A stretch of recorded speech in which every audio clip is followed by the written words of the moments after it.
You know that moment. The room is quiet, but it doesn't feel peaceful. It feels heavy. You're sitting across from her, maybe after another argument that started small and somehow turned into something bigger. And you can feel it in your chest before she even opens her mouth.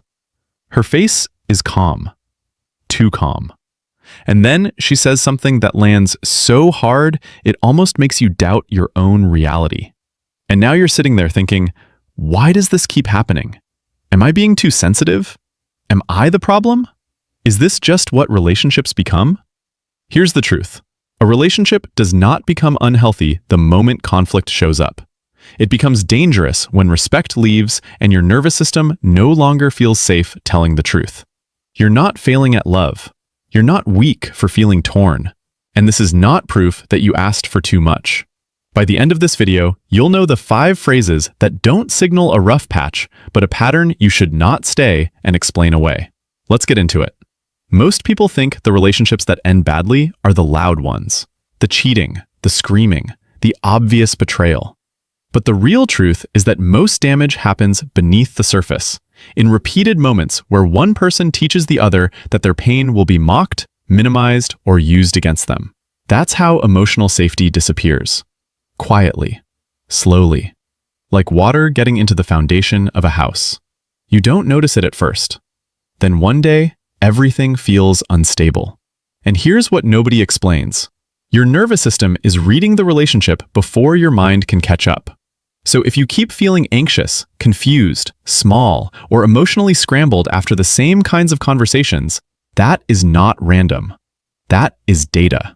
In attachment terms, love can survive stress. It can survive imperfection. It can even survive conflict. But it does not survive ongoing contempt, manipulation, and emotional cruelty without costing you your self-respect. So this video is not about leaving because she's imperfect. Not because she's upset. Not because she said one wrong thing in one hard moment. But because some phrases reveal a deeper pattern. No accountability, no empathy, no repair. And once that pattern becomes the relationship, staying usually means abandoning yourself. Sounds confident. But most couples use hard moments to reveal character, not excuse damage. When someone says this, what they are often really saying is, I want unconditional access to your patience without any responsibility for how I affect you. That's not emotional maturity. That's entitlement dressed up like honesty. Her nervous system may be used to chaos. She may have learned that love means being tolerated no matter how badly she behaves. But if she uses that pain to justify hurting you, then the relationship becomes a place where you absorb impact and she avoids growth. Here's the real-life difference. The disconnecting version sounds like, this is just how I am, deal with it. The connecting version sounds like, I know I'm overwhelmed right now, but that still doesn't make it okay for me to take it out on you. One makes you feel trapped, the other makes you feel seen.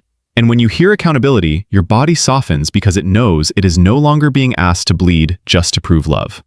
Bro, this one is deadly. Most people in relationships say this when they don't want to slow down long enough to face the impact of what they just did.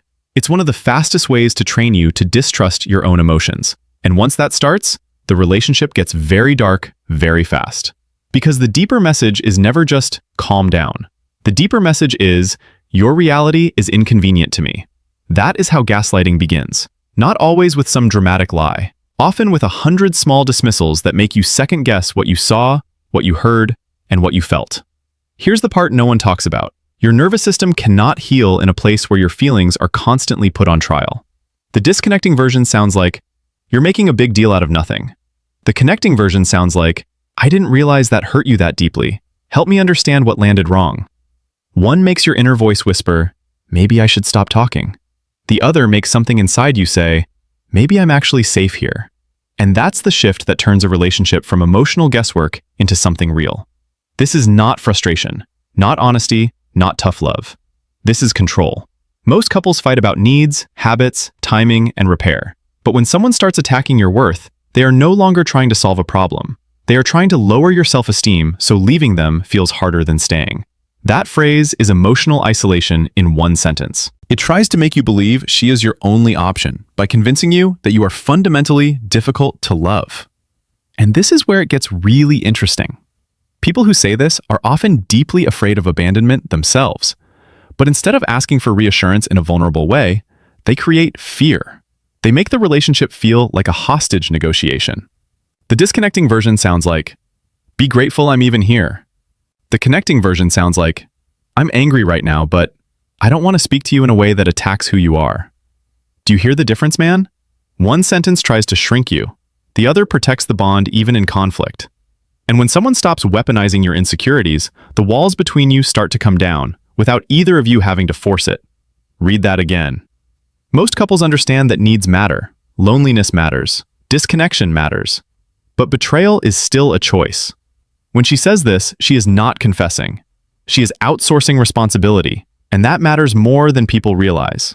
Because broken trust can sometimes be repaired.